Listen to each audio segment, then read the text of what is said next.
Sir, NBR সংস্কার নিয়ে আপনারা দেখা গেল যে একটু পিছু হটতে হলো। এনবিআর এর যে প্রত্যাশিত সংস্কার, এটা কি আপনারা করতে পারবেন, করে যেতে পারবেন আপনাদের টাইম ফ্রেমে?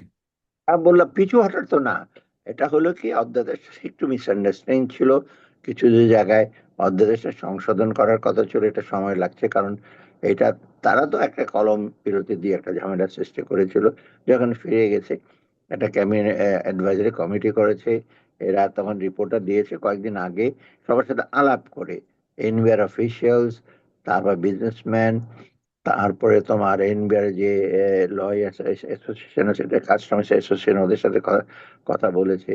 অর্থাৎ সবাই স্টেক হোল্ডারদের সাথে কথা বলে অলরেডি অধ্যাদেশটা একটু রিফাইন করে, রিভাইজ করে দিয়েছে আমার কাছে।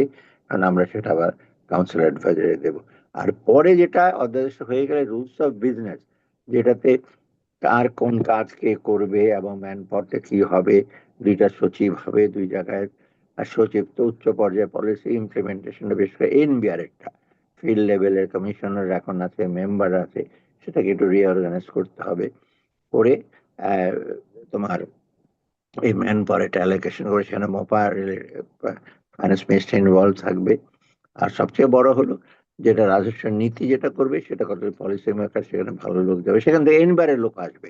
কারণ এনবিআর লোকে অনেক পলিসি ব্যাপারে তাদের অভিজ্ঞতা আছে, দক্ষতা আছে। তারাও একটা সেট এখানে আসবে। অতএব দুই সংমিশ্রণে কাজ করবে, কিন্তু এই রাজস্ব নীতি আর ইমপ্লিমেন্টেশনটা তারা করবে। যেহেতু অফিসাররা মোরলে সেম, এনবিআর এর লোক, নীতিটা তো একটা জেনারেল নীতি, তো এনবিআর এর লোক থাকবে। অতএব কাজকর্ম শুরু করতে বেশি দেরি হবে না। আমরা যদি ডিসেম্বরের মধ্যে শেষ করে হলে ইফেক্টিভলি এনবিআর তখন থেকে আপনার আহ, কার্যকরী শুরু হবে। এখন তো এনবিআর কাজ করছে, তারা বসে নেই, তারা পুরোটা নামেই করছে। তো সেগুলো, আর নীতিটা এখনো, নীতি তো অলরেডি হয়ে গেছে, ট্যাক্স নীতি আমরা করে ফেলেছি, বাজেটের ট্যাক্স এক্সপেন্সের পলিসি করেছি।